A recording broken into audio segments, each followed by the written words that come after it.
दोस्तों नमस्कार, मेरा नाम प्रशांत है और आप देखना शुरू कर चुके हैं आपका अपना खुद का चैनल खुदरंग। बहुजन समाज पार्टी में भीतर भीतर बहुत कुछ चल रहा है। ये बात मैं आपसे पिछले 5-7 वीडियोस में करते हुए चला आ रहा हूं और अब इस बात की तस्दीक भी होने लगी है।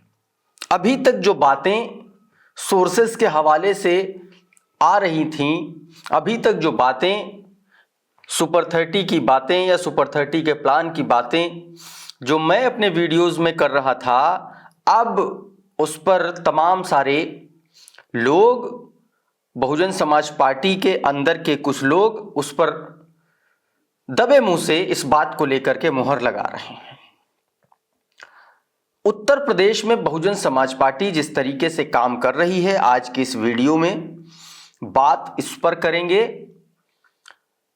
बात करेंगे बहुजन समाज पार्टी के अमित शाह के खिलाफ किए गए प्रदर्शन के बाद अगला कदम मायावती जी का क्या होगा, इस पर भी संभावित कदम के बारे में बात करेंगे।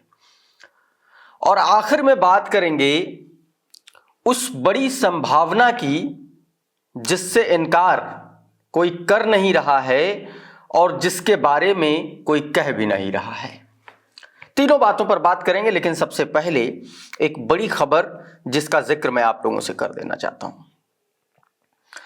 दोस्तों, उत्तर प्रदेश में आप सभी को पता है कि पिछली 30 नवंबर की जो बैठक थी उसमें बहन कुमारी मायावती जी ने कई सारे टॉपिक्स पर बिंदुवार गहन चर्चा की थी और गहन समीक्षा की थी, खास तौर पर उत्तर प्रदेश की और उत्तर प्रदेश के अलावा अन्य जो हिंदी भाषी राज्य हैं जहां पर बहुजन समाज पार्टी के फुटप्रिंट्स बहुत मजबूती के साथ वहां पर जमे हुए हैं, उनको लेकर के बिहार की समीक्षा बैठक की थी उन्होंने।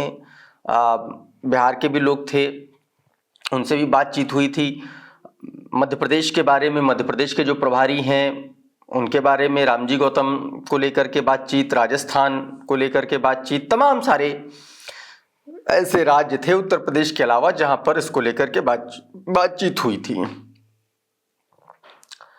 उत्तर प्रदेश को लेकर के मैंने आपसे कहा था कि उत्तर प्रदेश में बहुजन समाज पार्टी ने संगठन के भीतर अपने लोगों को आइडेंटिफाई करना 2027 को लेकर के शुरू कर दिया है।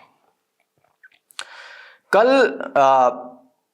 राजपथ के संपादक सैयद कासिम जी ने एक बड़ा खुलासा कर दिया।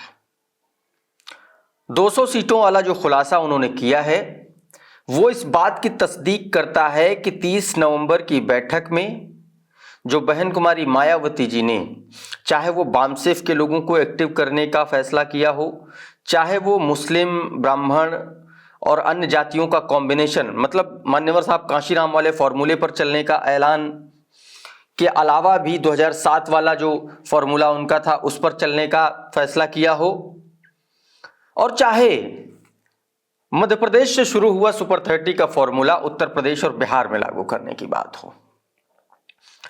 दोस्तों, आपको याद होगा कि मैंने मध्य प्रदेश और उत्तर प्रदेश में किस तरीके से बहुजन समाज पार्टी काम करने जा रही है, इस पर एक वीडियो अलग अलग मैंने पिछले हफ्ते या हाल में 10-12 दिन में ही बनाए हैं। आप जाकर जाएंगे तो आपको मिल जाएगा। वो जो सुपर 30 का फॉर्मूला था, उसका जो आइडिया, उसका जो कॉन्सेप्ट था, अब वो उत्तर प्रदेश में लागू होने जा रहा है। चूंकि उत्तर प्रदेश बड़ा राज्य है, 403 विधानसभा सीटें हैं और बहुजन समाज पार्टी जिस तरीके से पिछले कुछ चुनाव में अपना प्रदर्शन करती आ रही है, उससे कम से कम उसको अब ये लगने लगा है कि उसको अपने एक साथी, अपने एक सहयोगी की जरूरत पड़ेगी और उन्हीं सहयोगियों और साथियों के लिए दरवाजे थोड़ा सा खुले छोड़ते हुए अब उन जगहों पर, उन विधानसभा सीटों पर मजबूती से काम करने की तैयारी शुरू हो गई है। मजबूती से काम किया जा रहा है जहां जहां बहुजन समाज पार्टी के लिए संभावनाएं सबसे ज्यादा हैं। और वो संभावनाएं कहां कहां हैं वो मैं आप लोगों को सबसे पहले बता देता हूं। शुरुआत करूंगा 2002 के विधानसभा चुनाव से। 2002 में बेसिकली सीटों के आइडेंटिफिकेशन के प्रोसेस की मैं बात कर रहा हूं। जिन 200 सीटों पर बहुजन समाज पार्टी, जिन 200 सीटों के प्लान पर बहुजन समाज पार्टी अपना प्लान लेकर के वो चल रही है, उनको आइडेंटिफाई कौन से प्रोसेस के तहत किया जा रहा है, उस पर मैं बात करने जा रहा हूं। ध्यान से सुनिएगा। 2002 में बहुजन समाज पार्टी का बहुत शानदार प्रदर्शन रहा था। 98 सीटें उसने जीती थी अकेले दम पर। फिर उसके बाद 2007 में उसने 206 सीटें जीती। 2012 में उसने 80 सीटें जीती। 2017 में उसने 19 सीटें जीती और 2019 में 22 के चुनाव में सिर्फ 1 सीट जीत पाई। लेकिन यहां पर ये जो विनिंग सीटें हैं, अगर आप इन सीटों का ओवरऑल देख लेंगे तो लगभग 206 सीटें 7 वाली जब सरकार पूर्ण बहुमत की बनाई बहन जी ने, 80 सीटें 2012 वाली तो 206 और ये 286 सीटें हो गई। 19 सीटें जो जीती भयंकर मोदी लहर में 17 में, वो सीटें तो 286, 96 और 96 आप समझ लिए 304 सीटें हो गई। और 2009 की 98 सीटें, तो लगभग ये जो 300 के ऊपर जो आंकड़ा जा रहा है, 400 के आसपास जो सीटें जा रही हैं, उसमें से मतलब 2002 से लेकर के 2022 तक जो सीटें बहुजन समाज पार्टी जीती है, टोटल सीटें हर एक चुनाव के अगर मिला लें, जिसमें वो नंबर 1 पर रही है, उन सीटों को फिल्टर किया जा रहा है। वो फिल्ट्रेशन इस तरीके से हो रहा है कि 2019 में जब बहुजन समाज पार्टी अपने सबसे बुरे दौर में है और जब भारतीय जनता पार्टी का सबसे जबरदस्त अपने उफान पर है, उस वक्त भी बहुजन समाज पार्टी ने 2017 में 19 सीटें जीती थी। सरकार जाते जाते 2012 में उसने 80 सीटें जीती थी।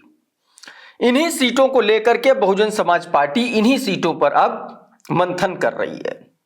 यहां पर इन सीटों पर कैंडिडेट फाइनलाइजेशन का प्रोसेस शुरू हो गया है। बहुत सारी ऐसी सीटें हैं जो 2nd नंबर 3rd नंबर पर भी रही।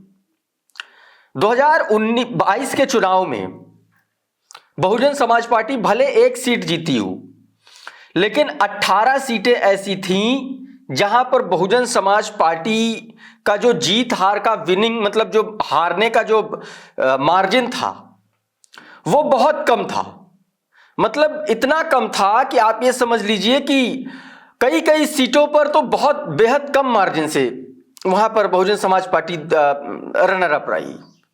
तो आप ये 2022 में जिन 18 सीटों पर बहुजन समाज पार्टी दूसरे नंबर पर रही और जो 1 सीट जीती, यानी कि ये 19 सीटें जो हैं, इन पर बड़ा मजबूती के साथ काम चल रहा है, क्योंकि ये वो सीटें हैं जब बसपा सबसे बुरे दौर में है, उसके बावजूद उसने इतना जबरदस्त प्रदर्शन किया। तो 200 में से ये जो सीटें हैं, इन पर बसपा मजबूती के साथ काम करेगी। इसके अलावा जो सीटें जीतती रही है बहुजन समाज पार्टी चुनाव में, 12 की बात कर लें, 7 की बात कर लें, 2002 की बात कर लें, उससे पहले नहीं जाते हैं, क्योंकि लास्ट 4 इलेक्शन उठा करके देखे जाते हैं, 4 से 5 इलेक्शंस।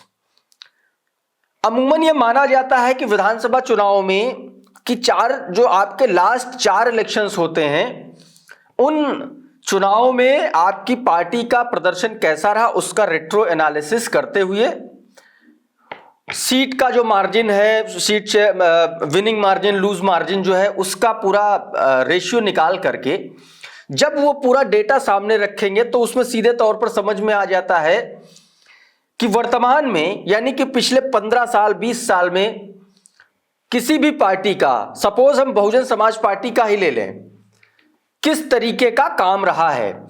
वोट शेयर के भी लिहाज से अगर हम देखेंगे तो भी लगभग वोट शेयर ठीक ठाक रहा। 13% वोट शेयर 2022 में बहुजन समाज पार्टी का था। हालांकि 2024 में वो चीजें आ गई, बहुत डाउन हो गई। 7% आप देखेंगे तो लगभग डाउन हो गया 4% 22 के लिहाज से, और 2019 के लिहाज से देखेंगे तो वो लगभग 10% डाउन होगा, क्योंकि 19% था 19 के चुनाव में। तो 19 और 22 के बीच में जो वोट परसेंटेज था बहुजन समाज पार्टी का, लगभग 7% का डाउनफॉल हुआ। भाई 19 के चुनाव में बसपा 19.5% के आसपास थी और 22 के चुनाव में 13% पे आ गई। 7% का डाउनफॉल ये, और 22 के बाद फिर से लगभग 4% का डाउनफॉल ये, यानी कि 7-4-11% जो है पिछले 10 साल में डाउनफॉल हुआ जरूर। लेकिन अगर ये डाउनफॉल और सीटों के जीत हार का मार्जिन देखेंगे, 22 की सीटों का जो 18 सीटों पर नंबर 2 पर रही बहुजन समाज पार्टी, वहां देखेंगे तो आपको यह समझ में आ जाएगा कि बसपा उन सीटों पर अच्छा प्रदर्शन करने की स्थिति में थी। लेकिन वो तमाम सारे इलेक्टोरल फैक्टर्स, चाहे वो 2014 के बाद SC ST कम्युनिटीज में जो वेलफेयर की स्कीम मोदी सरकार ने लॉन्च की उसका फैक्टर रहा हो, या फिर राष्ट्रवाद हिंदू मुस्लिम का एंगल रहा हो, इन सारे मुद्दों पर जिस तरीके से डाइवर्ट हुआ दलित शोषित वंचित समाज, उसका बड़ा नुकसान बहुजन समाज पार्टी को हुआ। उसी नुकसान की भरपाई करने के लिए इस मॉडल को बहुजन समाज पार्टी लागू करने जा रही है। अच्छा, एक बात और तस्दीक मैं इस बात की करता हूं, क्योंकि मेरी बहुजन समाज पार्टी के ऐसे रैंडम एक विधानसभा अध्यक्ष, जिन विधानसभा जो प्रभारी होते हैं, जो काम कर रहे होते हैं बहुजन समाज पार्टी के लिए, उनसे भी बात हुई तो उन्होंने सीधे तौर पर कहा कि जो बात मीडिया में चल रही है 200 सीटों पर काम करने की, उन्होंने सीधे तौर पर कहा कि मैं ये तो नहीं कह सकता कि 200 सीटों पर ही काम चल रहा है, लेकिन मैं ये कह सकता हूं कि मैं जिस विधानसभा सीट पर काम चल रहा है और जो बात आप हमसे पूछ रहे हैं, उस बात में बहुत सारी समानताएं हैं। मसलन बूथ से लेकर के अलग अलग बूथ पर नई नई कार्यकारिणी बनाई जा रही है, बूथ को मजबूत किया जा रहा है, बूथ पर जातीय समीकरणों को देखा जा रहा है, विधानसभा स्तर पर अच्छे कैंडिडेट्स को ढूंढा जा रहा है। यह भी कहा, मतलब विधानसभाओं में कैंडिडेट के सिलेक्शन का प्रोसेस जो है वो शुरू हो गया है। और यह कहा जा रहा है कि चार चार का जो पैनल है, एक विधानसभा सीट से 4 कैंडिडेट को ढूंढने के लिए कहा गया है। अब ये जो 4 कैंडिडेट होंगे, इन 4 कैंडिडेट्स को उनका जो इमेज एनालिसिस है, उनका जो परफॉर्मेंस एनालिसिस है, वो विधानसभा क्षेत्र में एक्टिव रहते हैं कि नहीं रहते हैं, उनकी छवि कैसी है, क्या उनकी छवि एक सामाजिक कार्यकर्ता के तौर पर है, क्या उनकी छवि एक ठेकेदार के तौर पर है, क्या उनकी छवि एक ऐसे व्यक्ति के तौर पर है जो बहुत पैसे वाला तो है लेकिन पब्लिक के बीच में उसकी जो एक्सेसिबिलिटी है, यानी कि पब्लिक के बीच में वो कम रहते हैं, कैसी है। तो तमाम सारे एनालिसिस उन चारों पैनल्स पर किया जाएगा और उसके बाद कोई एक कैंडिडेट फाइनल कर दिया जाएगा। और उम्मीद ये की जा रही है कि ये जो प्रोसेस है ये इस साल में पूरा खत्म कर लिया जाए, ताकि एक ग्रीन सिग्नल उन प्रभारियों को, उन कैंडिडेट्स को मिल जाए कि आप कैंडिडेट होंगे और आप अब मजबूती के साथ अपने इलाकों में, अपने क्षेत्रों में काम करना शुरू कर दीजिए, तैयारी करना शुरू कर दीजिए। कहा यह जा रहा है कि यह जो फॉर्मूला था 30 नवंबर की बैठक में सुपर 30 वाले फॉर्मूले से यह बात निकल करके सामने आई। जिन स्टेट में बहुजन समाज पार्टी बड़ी ताकत नहीं है या उसने अभी तक अपना कोई ऐसा डिसाइसिव फैक्टर वाला काम नहीं किया है, उन स्टेट में उस हिसाब से सीटें जोड़िए। जैसे मध्य प्रदेश में पहले चरण में 30 सीटें जोड़ी जाएंगी, फिर दूसरे चरण में फिर 30 सीटें जोड़ी जाएंगे। यही वाला फॉर्मूला उत्तर प्रदेश में भी लागू होगा। ऐसा कहा जा रहा है कि उत्तर प्रदेश में जो 200 सीटें चिन्हित की जाएंगी वो फर्स्ट फेज की सीटें हैं और उसके बाद बाकी की चिन्हित हो भी सकती है, नहीं भी, क्योंकि जो पहली 200 सीटें होंगी वो पहली प्राथमिकता होंगी बहुजन समाज पार्टी की, उन पर काम करने की, उन पर चुनाव लड़ने की। और ये जो बाकी की जो 402 सीटें, 203 सीटें जो बच रही हैं, उन पर दो तरीके से काम हो सकता है, या तो क्रमवार तरीके से काम हो अकेले चुनाव लड़ने की कंडीशन में, या फिर उन 200 सीटों के बाद में जो भी गठबंधन में पार्टी आएगी, जो भी आएगा उस पर काम होगा, उस पर बात होगी, फिर उससे उस तरीके से नेगोशिएशन टेबल पर बैठ करके बात होगी। बहरहाल अभी ये बहुत सारी बातें इस तरीके की सियासी गलियारों में, और बहुजन समाज पार्टी के तमाम ऐसे लोग, तमाम ऐसे कार्यकर्ता जो जमीन पर काम कर रहे हैं, वो इसको लेकर के अब खुलासा भी कर रहे हैं, इसको एक्सेप्ट भी करते हुए नजर आ रहे हैं। बीते दिनों आप देखिए कि बामसेफ को एक्टिव करने के लिए बहन जी ने कहा, और बामसेफ को सीधे तौर पर 2 बार अभी तक आकाश आनंद, जो मेरी जानकारी है, हरियाणा में 2 बार बैठक कर चुके हैं। एक बार उन्होंने 25 तारीख से पहले, मेरे ख्याल से 18-19 तारीख के आसपास उन्होंने बैठक की थी, और एक बैठक उन्होंने जिस दिन 24 तारीख को प्रोटेस्ट था उसके अगले दिन 25 तारीख को की थी बामसेफ की। मैं जब 24 तारीख को प्रोटेस्ट में गया था तो वहां बहुत सारे लोग ऐसे थे जो बामसेफ से जुड़े हुए थे। उत्तर प्रदेश की राजधानी लखनऊ में बड़े अहम, बड़े मजबूत पद पर बैठे एक व्यक्ति हमसे मिले और उनसे मैंने बातचीत की। मैं उनसे एक माइक पे बात करना चाह रहा था, तो उन्होंने कहा नहीं, मैं भाई साहब, मैं सरकारी अधिकारी हूं और मैं बामसेफ से हालांकि जुड़ा हूं, इसलिए मैं अभी आपके कैमरे के सामने नहीं आ सकता। तो मैंने कैमरा बंद करवा करके फिर उनसे बातचीत की। तो ये जो आकाश आनंद की एक्टिविटी है, जो अंदर की बातें चल रही हैं, खबरें चल रही हैं, ये बात भी उन्होंने एक्सेप्ट की। उन्होंने कहा कि नहीं, ये बात एकदम आपकी सही, एकदम ठीक है कि बामसेफ पिछले 4-5 साल से जिस तरीके से सुसुप्तावस्था में पड़ा हुआ था, अचानक से अब वो काम पर लग गया है, वो काम कर रहा है। तो ये जो 30 नवंबर की बैठक है, ये कई मामलों में बहुजन समाज पार्टी को एक नई दिशा और नई दशा दिखाने की बैठक थी, और उस पर काम, जब जो आदेश हुआ उस पर इंप्लीमेंटेशन होता हुआ दिखलाई पड़ रहा। मैंने कई वीडियोस में कहा है कि बहन कुमारी मायावती जी, जिनको जिम्मेदारी दी गई, उनसे लगातार फीडबैक ले रही हैं। तो इसका मतलब यह है कि 2027 में बहुजन समाज पार्टी की यह छटपटाहट देखी जा सकती है कि अब बहुत हो गया सत्ता से दूरी, अब जो है अपने सभी कार्यकर्ताओं को, सभी फ्रंटल्स को सक्रिय करना पड़ेगा, और पुराने फॉर्मूले पर लौटते हुए, पुराना फॉर्मूला नए तरीके से, नए जामे में डालते हुए उसको जो है इंप्लीमेंट किया जाए। और उसी का ये नतीजा है, उसमें मुस्लिम्स भी जोड़ने की बात हो रही है, उसमें सवर्णों को भी जोड़ने की बात हो रही है, और खास तौर पर जब ये बात होती है तो उसमें जो रिप्रेजेंटेशन की बात है, चाहे वो संगठन की बात हो बड़े लेवल पर, चाहे वो छोटे स्तर पर हो, उसमें उसी तरीके का रिप्रेजेंटेशन उन वर्गों को मिलेगा जिनको जोड़ने की बात कर रहे, जिनका जैसा उनका रिप्रेजेंटेशन बड़े स्तर पर, स्टेट लेवल पर या बूथ लेवल पर किस तरीके का है। तो ये एक बड़ी खबर है बहुजन समाज पार्टी की तरफ से कि उत्तर प्रदेश के लिए अभी से बसपा ने बहुत तेजी से काम शुरू कर दिया है। बसपा जब काम शुरू करती है तो उसका काम सड़कों पर नजर नहीं आता है, और उसका काम नजर आता है विधानसभा प्रभारियों के बीच। जब आप उनसे बात करते हैं, जब आप उनके संपर्क में रहते, तो आपको समझ में आता कि हाँ, बहुजन समाज पार्टी काम कर रही है। तो देखना होगा कि 27 से पहले जो गठबंधन वाली खबरें चर्चाओं में हैं, उस पर क्या होगा। आकाश आनंद का वो पुराना बयान 24 तारीख का, जिसमें उन्होंने सीधे तौर पर कहा कि बहन जी की, मायावती जी की लीडरशिप में ही कांग्रेस पार्टी का उद्धार हो सकता है, तो एक ये दबाव बन रहा है ऑलरेडी कांग्रेस के लिए। दूसरी तरफ आप इंडिया गठबंधन में देखेंगे तो समाजवादी पार्टी और कांग्रेस की खटापट चल रही है। दिल्ली में समाजवादी पार्टी ने कांग्रेस की बजाय आम आदमी पार्टी को सपोर्ट कर दिया है।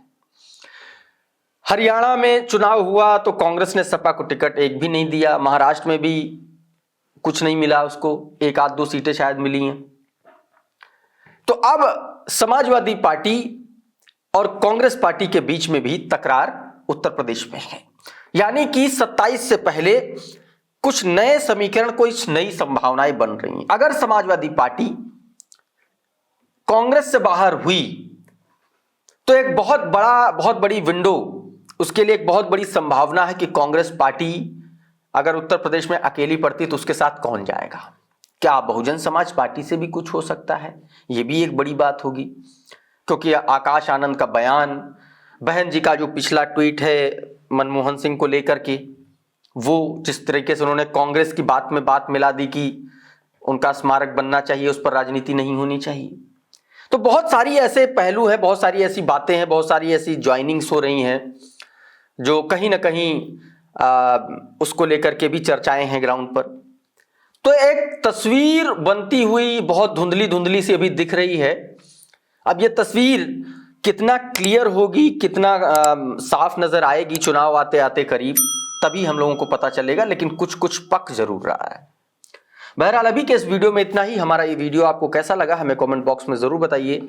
ये वीडियो अगर आपको अच्छा लगा तो इसको लाइक कर दीजिए, इसको शेयर कर दीजिए, और चैनल पर नए आए हैं तो चैनल को सब्सक्राइब कर लीजिए, बेल आइकॉन जरूर दबा दीजिए ताकि इसी तरीके के वीडियोस आपको सबसे पहले मिलते रहें। साथियों बहुत बहुत शुक्रिया, बहुत बहुत धन्यवाद। आप जुड़े रहिए आपके अपने खुद के चैनल खुदरंग के साथ। नमस्कार।